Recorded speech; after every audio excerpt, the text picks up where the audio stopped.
And what is this you're invited into?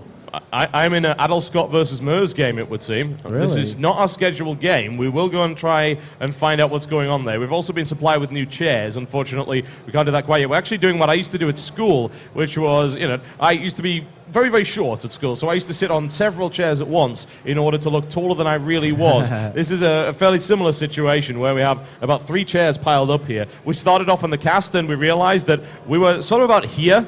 Honestly, we're about where the water bottle is, and we could just see our head and our little mouse just peeking over the side. Didn't work out so well. But yeah, the merz versus Adel Scott, I would actually like to see. It's a pretty good game too. Yeah, I don't know if we should be doing that. I know, I just asked the admin though, so we'll find out very, very shortly here. Yeah. Just going back to the groups though, Mana 3060 in maps. Yep. Oh really? He's come back into the scene. This guy in the beta days, oh my god, did he like Banelings. Oh really? He's a former WoW player. Yep. Was a professional WoW PvP player within Yep. his team, and he's now advanced through again, beating Runa and Goody, so that's really interesting actually to see that group develop. And Group D, White Roth 3062 goes through his first place, the fan favorite. That's always good to see, isn't it? Yeah, that means he's actually had some time to sleep, as we saw in the IPL4 qualifier. He actually got in at about 2:30 in the morning, having had to take a special taxi from the airport he was diverted from. He ended up landing at the wrong airport, getting a taxi, and I think he traveled about 100 miles in a taxi. It's expensive. Yeah, it's never a good idea, but he's White Raw. It doesn't matter. He lives in a Ukrainian palace with tigers and giraffes and things like that, so he can afford it. He can. And Cloud advances through a second. Good to see Cloud through as well. Phoenix and Vipro out. But now we're coming into the afternoon where we now go into groups E, F, and G, so we'll have to see how that will go down for sure. Meanwhile, it looks like we are going to go into merz versus Adel Scott. I'm totally okay with that. Show and that's great. Bishu, of course, just sorting their computers out. I'm going to tell these guys ready to go. So merz versus Adel Scott on Daybreak of all maps, GSL Daybreak. This is going to be a good game for sure, TotalBiscuit. Of course it will be. We're talking about merz, who you can tell us a little bit about merz. He's your teammate. Let me tell us about his high APM. I can't wait for him to watch the VOD because merz has really high APM. And for anybody else that doesn't get that reference, last year at Dreamhack Winter when I was here with Day9, it was just that I kind of joined Team Dignitas and merz had just joined the team as well. And Day9 put me on the spotlight on stage and says, so what do you know about merz? He's obviously a teammate. And unfortunately, I didn't know anything, so I just said he had high APM. Which indeed he does. He actually does, yes. I wonder if it's... I think it is... Well, it's certainly higher than Adel Scott's at the moment. I suppose he is playing Protoss.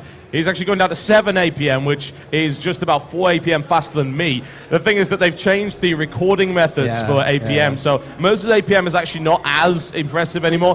But it is my pleasure to bring you Dignitas merz. He is in the blue trunks and he is playing Terran to the southwest of this particular map, the Daybreak, versus his opponent, Millennium's Adel Scott. He is in the red trunks and he is playing Protoss to the northeast.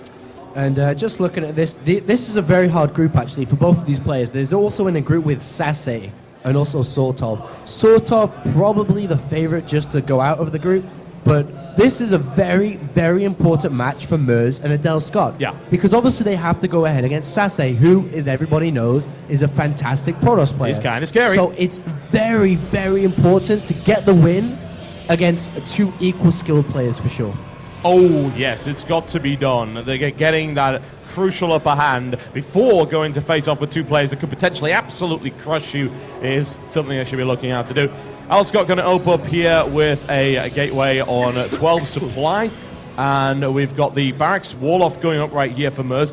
And some players don't really like to do that against Protoss because it's a little bit easy for a stalker to come up and start sniping away at the supply depot. Yeah. Some players think that it's more valuable simply to deny scouting information, maybe either force hallucination tech or force an observer, and merz evidently decides that he wants to go down that path. Well, what merz is doing now, he's using Select's build, his teammate's build. And basically what that is, 1 barracks, command center, add on 2 more barracks, then you basically add on the refineries.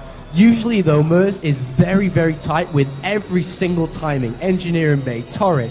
And similar, we also have Adel Scott, who identifies himself as timing production-based Protoss, and that is a direct quote from him. And basically what it means is at 8 minutes, he has this. At 9 minutes, he has this. At 10 minutes, he has this, depending on the scenario. So he's very, very critical of his unit buildings. And unfortunately, he didn't actually complete the wall off there, which was a decision to allow him to get the command center just down a little bit quicker. He's actually on 19 supply at the moment, cutting it a little bit fine. Obviously, against Zerg, you'll find that Terran do tend to grab that supply depot immediately to get the wall off. The scouting information has been gotten, and Adelscott is now aware of the gasless expand here. And I actually thought I was deaf for 1 minute. I'm like having nightmares of yesterday's incident on the airplane, but it actually is just one side I can't hear you. I'm like, oh no, I'm deaf again. Oh, that's terrible, absolutely terrible. But we'll try and get that sorted out after this game. I think I know what's causing that one. Fun times. It adds an additional fun element to the cast if you also have to fiddle around with wires underneath it. Different dynamic. It's exciting. And look at this SCV. This is what I mean about merz being very smart. At 4 minutes is when the Stalker comes out. The Stalker is always going to go from the natural to scout. So what merz is doing right now is moving down to the bottom right and is going to indirectly scout, not directly to the base, but down this pathway to basically get the confirmation of, does my opponent have an expansion, yes or no? Because that means I'm going to either have to throw down a second bunker or so on. So now he is going to go in and go find that out. Meanwhile, there's the Stalker, there's the Zealot, outside merz's natural. So very smart play so far from merz. Yeah, merz perhaps even exploiting the fact that Adelscott is known as the timing production-based Protoss, and merz could potentially counter-time him with scouts just to confirm various things, and that will give him wonderful information. Adelscott's taking the decision to work on this destructible debris, which for the most part is advantageous for the Terran, simply because of the number of ranged units available, as opposed to the Protoss, who really would not want that in the way of their Zealots. And we can't overlook this SCV. That SCV was so important. It saw the second gas faster than usual. He also saw that it had just been constructed, and there was only one gateway there. Yep. Basically, that's shown merz that Adelscott's going to tech up. And there is the robotics facility very, very fast here. So basically, merz has already started to filter his opponent's build order. And actually, the Stalker, oh, Adelscott, be so careful, it's so expensive this early stage. But basically, merz has filtered down his opponent's build to either robotics facility or really early Twilight Council. Twilight Council is not something that Adelscott is known for. He doesn't go this early DTs. He doesn't go Blink Stalker very fast either. So already merz has filtered his opponent down to an early robotics facility, very smartly here, and abusing the fact that there are not going to be any ground units, no aggression. merz throws down double engineering base. Very, very, very intelligent play from merz. Yeah, I'm liking that. He also knows that there's no aggression coming, so he goes for the longer upgrade. He grabs Stim Pack as opposed to Combat Shield. That also gives him the opportunity to actually get aggressive. Because, of course, if we get the early Immortal coming out from that robotics, then that's really not going to work against Stim Marines. And if he goes for Colossus, that's going to take too long. Well, the thing is with Colossus play like that is actually Colossus will beat double engineering blade play because you're not getting a factory, you're not getting a starport out. So what merz is banking on is that his opponent may go for some form of Immortal play. Yeah. But what we're seeing here is the robotics bay has been thrown down. So to be honest, merz is in a little bit of trouble because he kind of read the game well. Yeah. But Adelscott isn't known for going Colossus play this fast. He's a very gateway heavy player. And if he is going to get the robotics facility that early on, look at that, actually hold that thought, because that scan was pure brilliance once again, because now he knows again that Colossus is coming, because you don't get 4 gases this early on. Well, that's interesting, because Adelscott did decide to go for an Immortal as well. And the thing that I was saying about Stim earlier is that there is a window whereby he can go in and get aggressive, even if it's not just the timing with the +1/+1, more of a case of get in there with the Stim Pack, do some damage, because there won't be enough gateways out, and an Immortal, of course, is absolutely worthless in that kind of scenario. And so the Observer now enters the base for merz. Merz already knows what's going on, basically. He's taken both the refineries immediately on that natural. There goes the starport down, there goes the reactor. At this timing, it's very tough to do in terms of, do I build a Medivacs or Vikings? Yeah. merz has to build 2 Medivacs maximum. If he overbuilds the Medivacs, he's just going to lose to Colossus, no doubt about it. And just looking at merz's vision, he hasn't got 100% confirmation what's coming, but there it is there, exactly as I'm saying. There's the scan, there's the robotics bay, he knows what's coming. 2 Medivacs should come out, and then he's going to build pure Vikings. Yep. He absolutely needs those Medivacs in order to make things work, and also to start exploiting the immobility of anyone that goes Colossus. They have a mobility problem, which is interesting when you think about it. You think, oh, well, it's Colossus, it can walk up cliffs, all things like that, but it is slow, and you can't move a Colossus out on its own. It's got to be with a group, and that slows down the speed of the group to the speed of the Colossus. So very precise in what you're saying there is the immobility. merz can decide to drop. Yep. If he decides to drop right now, he has to make 100% sure he holds. He has to hold his front.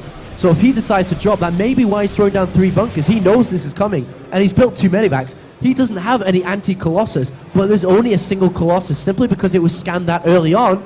Adel Scott knows he cannot wait, and this is a very, very important timing. And here come the Medivacs, but they're a little bit too late.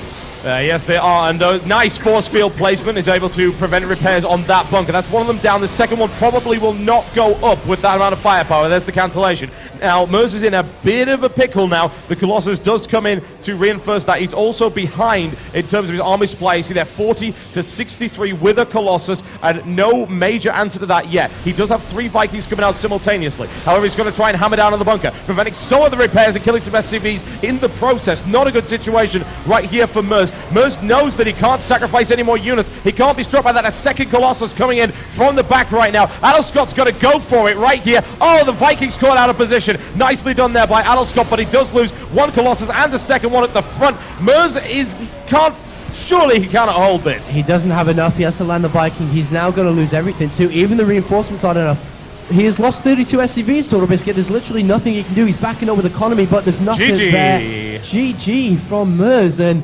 questionable decision to try and squeeze in those 2 Medivacs. It was so tight, because usually you can squeeze in, but Adel Scott, equally as smart, goes with 1 Colossus and very aggressive timing there from Adel Scott. Extremely so. It's like, yes, you can get those if and only if he's going to wait maybe for 2 Colossus or maybe even 3. He doesn't. He goes in with 1. He reinforces from the back with the second, knowing that he's going to have to go through a bunker wall anyway. So it's going to be a while before he pushes into the base. So that was really well executed there by Adel Scott, and merz, as you said, misread it regardless of the information that he had and did not have the appropriate defense prepared for it.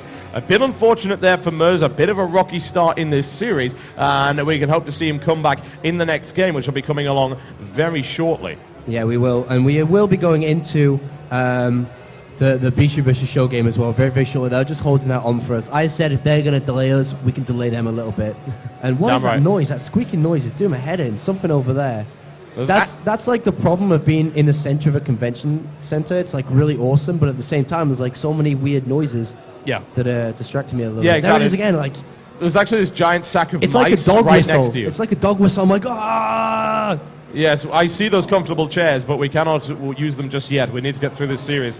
Yeah, indeed. So we are going to be going into that second game, and we'll get invites coming in very, very shortly here from merz. He's just rewatching the replay really, really fast. But there's not even that much to actually watch in the replay, to be honest. I mean, he knows exactly how that went down, so... Yeah, it was just a very, very strict, well-executed timing push. Done. It's really as simple as that. And Adel Scott exploiting the lack of Vikings available there and the lack of preparation.